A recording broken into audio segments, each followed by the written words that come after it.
Esta é a visão bíblica, completamente negada pela teoria que o Papa defende, a teoria da evolução. Ainda que Deus viesse a interceder em alguns pontos desse processo. Então, o papado quer não apenas conquistar as nações socialistas do mundo, que são a maioria hoje, com exceção de alguns países capitalistas, mas ele também quer conquistar o mundo acadêmico. Mas o papado não pode conquistar as nações socialistas do planeta a menos que o papado abrace a mesma agenda desses poderes socialistas. A menos que o papado abrace a teoria da evolução, tão defendida pelo mundo científico.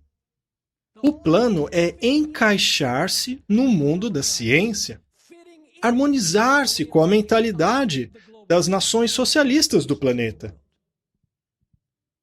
Vamos falar um pouco agora sobre a estratégia jesuíta.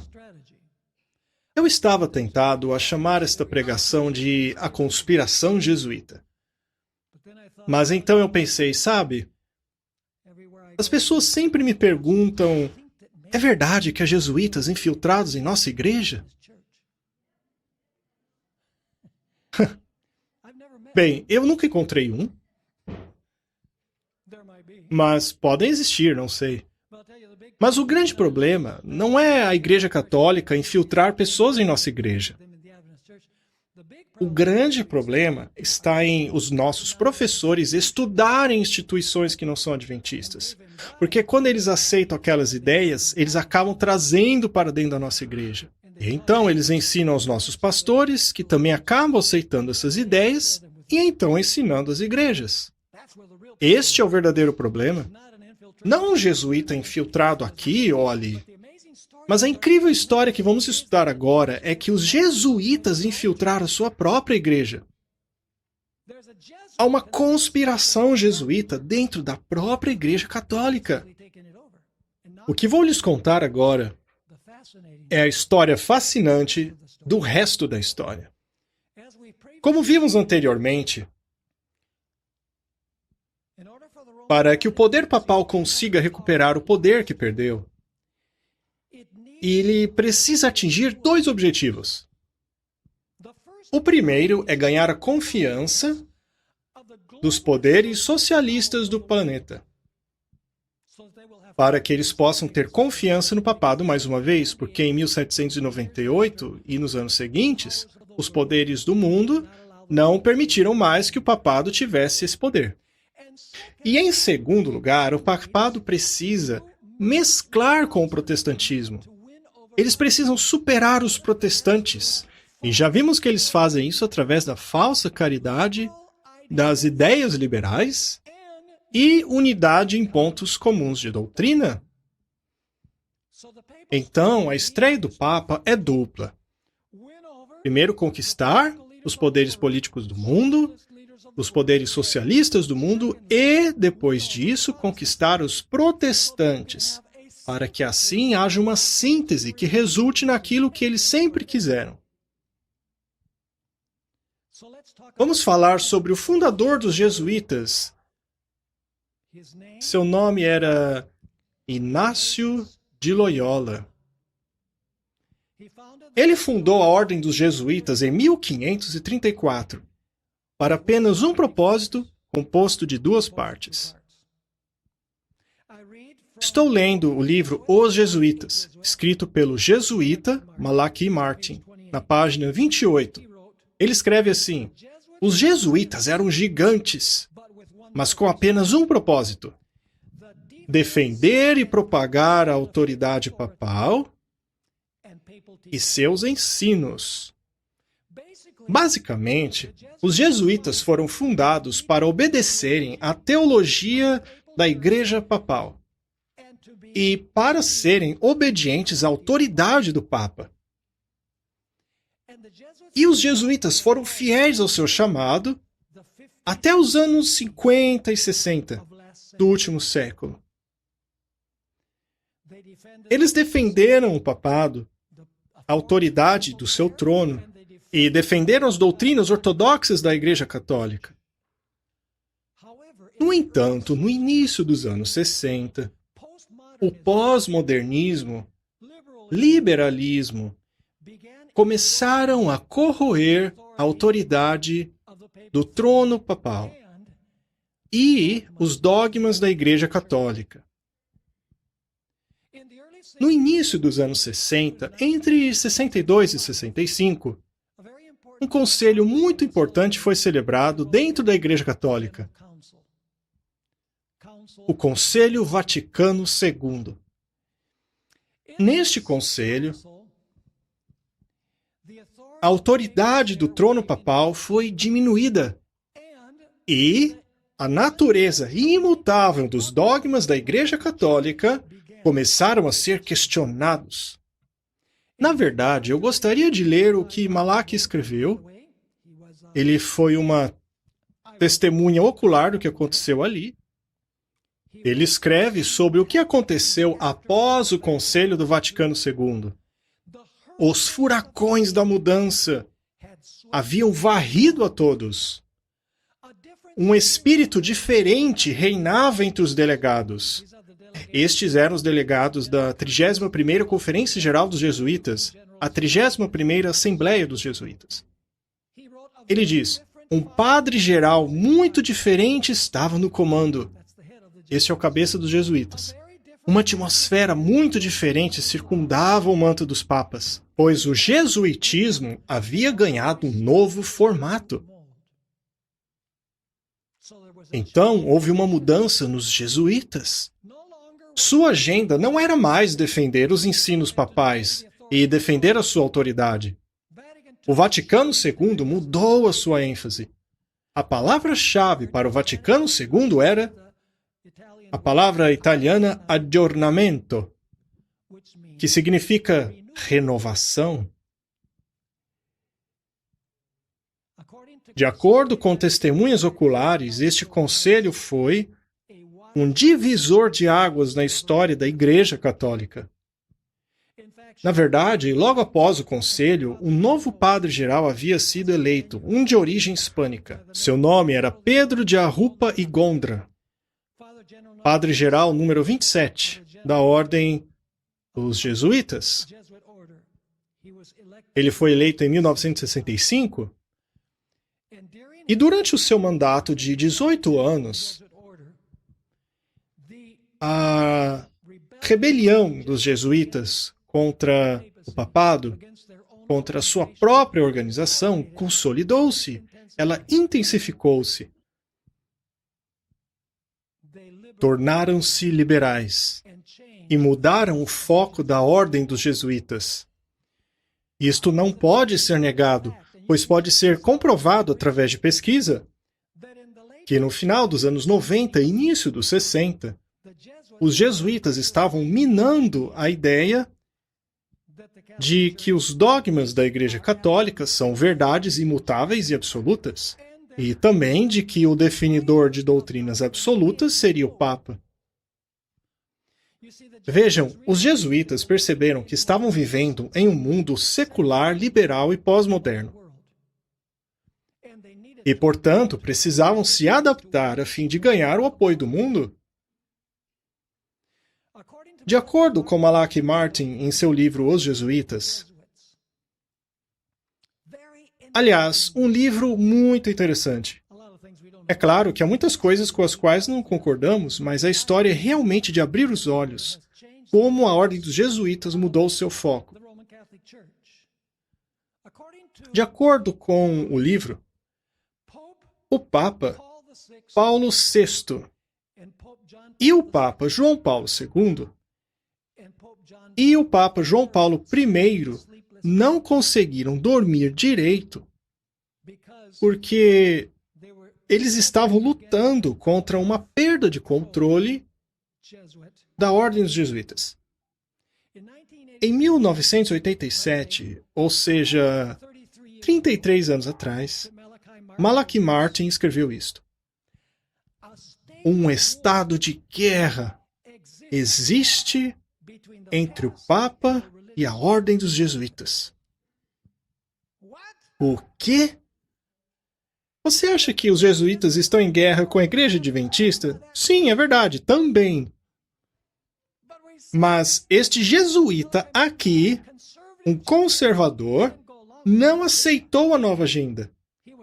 Ele estava perturbado com as mudanças na ordem dos jesuítas. Há um estado de guerra, ele disse, entre o papado e a ordem dos jesuítas. Ele escreveu isso 33 anos atrás. A Sociedade dos Jesuítas, para dizer o seu nome oficial, ouça atentamente. Esse sinal de guerra foi a mudança mais letal a ocorrer dentro das fileiras do clero romano desde os últimos 1000 anos. E como qualquer mudança significativa dentro da Igreja Católica, ela envolve os interesses, as vidas e os destinos de milhões de homens e mulheres comuns. Então, será que esse jesuíta conservador reconhece que houve uma virada na missão dos jesuítas? Com certeza, ele foi uma testemunha ocular. Agora, analisemos o pontificado de João Paulo I.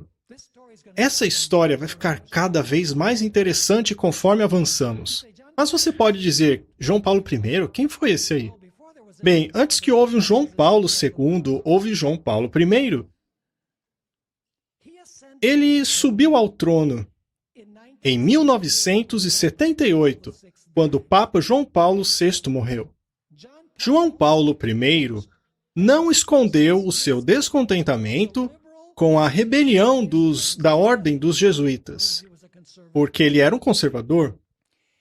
Na verdade, ele prometeu que tomaria medidas a fim de corrigir esse problema dos jesuítas. Então, de acordo com Malachi Martin, o Papa planejou fazer um duro discurso no encontro da Ordem dos Jesuítas em setembro de 1978. O Papa João Paulo I faria um discurso na Ordem dos Jesuítas e diria: vocês tomem jeito. Lembre-se do propósito para o qual vocês foram criados, defender a teologia da Igreja e a autoridade do papado. Esse discurso deveria ter sido dado em 30 de setembro de 1978. De acordo com Malachi Martin, ele faria esse duro discurso para dizer aos jesuítas que, a menos que eles tomassem jeito, ele dissolveria a ordem com a possibilidade de restaurá-la mais tarde. No dia anterior em que ele faria o discurso, após 33 dias de pontificado, ele foi achado morto em sua cama. E nenhuma autópsia foi feita. Te faz pensar o que pode ter acontecido, não? Então, quando João Paulo I morreu, o conclave... Sabe o que conclave significa? Significa sob chaves. Porque eles se fecham, se trancam na Capela Sistina, com portas trancadas, até elegerem um novo Papa. Então o conclave se reuniu e elegeu Karol Wojtyła, a quem conhecemos como João Paulo II. João Paulo era um tradicionalista, um papa conservador e extremamente anticomunista, porque ele era da Polônia, que era parte do Bloco do Leste. Sabe, ele tinha problemas com o movimento de solidariedade na Polônia. João Paulo cria na autoridade absoluta dos papas e também acreditava nos dogmas da Igreja Católica. Mas os jesuítas não. Na página 28 de seu livro, Os Jesuítas, Malachi Martin escreve assim: a contradição entre o modelo polonês de João Paulo II e o modelo da libertação abertamente defendido pelos jesuítas na América Latina não poderia ter sido mais corajoso. Há uma mudança radical entre o modelo do Papa, uma vez que ele lutou contra o comunismo na Polônia, e o que os jesuítas queriam estabelecer na América Central ao mesmo tempo. João Paulo II e seu sucessor Bento XVI foram papas de uma raça em extinção, eles defenderam a autoridade papal ardentemente dentro dos dogmas e doutrinas da Igreja e tiveram pontificados conservadores. Falando nisso, Bento foi o cabeça do que antigamente era conhecido como a Inquisição, que hoje é chamada de Congregação pela Doutrina da Fé. Durante os mandatos desses dois papas, o discurso do papado foi: casamento entre homem e mulher, condenação da eutanásia, condenação do aborto, condenação do movimento LGBT, condenação daqueles que atacavam a autoridade papal e daqueles que procuravam alterar os ensinamentos da Igreja. Estes eram os discursos. Na verdade, tanto João Paulo II quanto Bento XVI dispensaram vários teólogos de seus postos de ensino por ensinarem coisas contrárias aos ensinamentos tradicionais da Igreja. Provavelmente o mais famoso deles foi um sujeito chamado Hans Kuhn. Ele era um professor de teologia na Universidade de Tübingen, na Europa. Em outras palavras, houve guerra entre João Paulo II e os jesuítas dentro da Igreja Católica. O Papa, que era anticomunismo, e o Papa, que era favorável à autoridade papal e às doutrinas da Igreja. Os jesuítas queriam mudar tudo. Bem, o discurso dos papas João Paulo II e Bento XVI não agradavam os líderes políticos do mundo. As Nações Unidas é favorável ao aborto. As Nações Unidas é favorável à eutanásia. Ela é favorável ao casamento gay. Os poderes socialistas do mundo são favoráveis ao que esses papas conservadores eram contrários. Então, precisava haver uma mudança de discurso, porque a mídia secular e as Nações Unidas discordavam das opiniões deste Papa conservador. O clima progressista da ocasião, de inclusividade, pluralismo, politicamente correto e pensamento pós-moderno, demandava uma mudança de discurso. Mas esses dois papas conservadores estavam atrapalhando.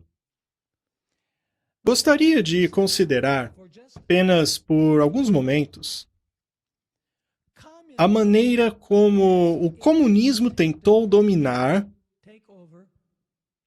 a América Central. Aqueles que são da minha idade devem lembrar-se da questão dos contras na América Central, em que o comunismo estava começando a florescer na Nicarágua, em El Salvador. Parecia que o comunismo queria se estabelecer em nosso próprio quintal. João Paulo II não era apenas um conservador, mas era um inimigo mortal do comunismo. Ele lutou firmemente contra o bloco comunista, conhecido como União Soviética. Então, até este ponto, não havia uma síntese. Com esses dois papas conservadores, não poderia haver uma síntese entre o papado e o socialismo. Mas era justamente isso que os jesuítas queriam mudar. Ao mesmo tempo, nos Estados Unidos, Ronald Reagan havia se aliado ao Papa João Paulo II para atacar o comunismo. Na verdade, os dois apareceram em uma reportagem na revista Time. Havia uma foto do Papa e Ronald Reagan apertando as mãos. E o título era Aliança Sagrada. Nesta época havia problemas na América Central. Nos anos 70, o comunismo estava tentando conquistar o nosso próprio quintal. E o que muitos não sabem é que os jesuítas rebeldes, sim, os jesuítas, eram a verdadeira causa do problema. Os bispos jesuítas na América Central não eram apenas católicos, eles eram comunistas. Na década de 80, Os problemas aumentaram ainda mais com a chamada teologia da libertação, que nada mais é do que a versão cristã do marxismo e do comunismo. O Papa João Paulo II fez uma visita à Nicarágua e foi tratado com desdém e desrespeito pelos padres jesuítas e pelos populistas. É interessante que esses jesuítas na América Central queriam o comunismo. Eles eram católicos, mas também marxistas. Eles utilizavam a linguagem tradicional da Igreja Católica, porém deram a essa linguagem um novo sentido. Me permita ler uma declaração de Malachi Martin, a nossa fonte do Vaticano. Essa é a página 57. A teologia da libertação, que é a versão cristã do marxismo. A teologia da libertação era o plano perfeito para aqueles que pretendiam instituir o comunismo. A teologia da libertação incorporava o próprio objetivo do marxismo e leninismo. Ela englobava a clássica luta entre classes do marxismo, ou seja, libertar-se de qualquer dominação capitalista. Acima de tudo, o marxismo fora finalmente embrulhado e disfarçado em terminologias católicas clássicas. Ou seja, o plano marxista havia sido disfarçado de terminologias católicas. E agora eu gostaria de ler como os significados teológicos dessas terminologias foram alteradas pelos jesuítas. O histórico Jesus, por exemplo, se tornou um revolucionado armado. O Cristo místico tornou-se aqueles que são oprimidos coletivamente. Virgem Maria tornou-se a mãe de todos os heróis revolucionários. A Eucaristia, ou a Ceia do Senhor, tornou-se o pão feito pelos trabalhadores. O inferno tornou-se o sistema capitalista. O presidente americano, o líder do maior país capitalista do mundo, tornou-se o próprio Satanás. São os próprios jesuítas que dizem isso, em contraste com o que o Papa tradicional acreditava. O céu tornou-se o paraíso terrestre dos trabalhadores de onde o capitalismo foi abolido. A justiça tornou-se a eliminação das gangues capitalistas, que seria devolvida ao povo. O corpo místico de Cristo, os socialistas democráticos da Nicarágua. Vocês entendem o que está acontecendo aqui? O que os jesuítas estão fazendo? Eles estão se distanciando das doutrinas, estão se distanciando da autoridade do Papa. Estão dizendo, não vamos discutir doutrina tanto assim, ou a autoridade do Papa, precisamos de um novo foco para conquistar as nações socialistas do mundo. Não vamos conseguir isso com um discurso tradicionalista, porque não é isso que os poderes globalistas querem escutar. Então Malachi Martin escreve este livro, Os Jesuítas. Sabe, eu tenho esse livro há anos. Estava lá empoeirando na minha biblioteca.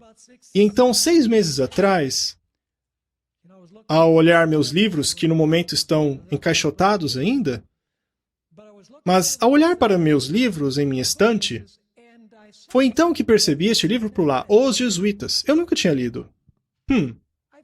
Acho que vou dar uma olhada nele. É um grande livro, aproximadamente 500 páginas. E então comecei a ler. E me perguntei quando isto foi escrito. E vi que era 1987. E eu disse, espera um pouco. Tudo o que ele falou está acontecendo agora mesmo. Não que ele fosse um profeta, mas ele era um católico convicto. E a Igreja Romana tem estado aí por 1500 anos. E eles conseguem prever o que vai acontecer pela lei de causa e efeito, porque eles já viram acontecer antes. E então ele escreveu esse livro. E neste livro, esse jesuíta estava nervoso. O Malachi Martin, ele estava tão enojado do novo foco dos jesuítas que ele mais tarde abandonou a ordem da qual ele pertencia. E em seu livro, ele dá detalhes minuciosos sobre a mudança dos jesuítas. e sobre essa guinada brusca do discurso da Igreja Católica. Agora vamos falar da aposentadoria, entre aspas, do Papa Bento XVI. A maioria das pessoas acredita que o Papa Bento XVI aposentou-se por causa do escândalo dos pedófilos dentro da igreja.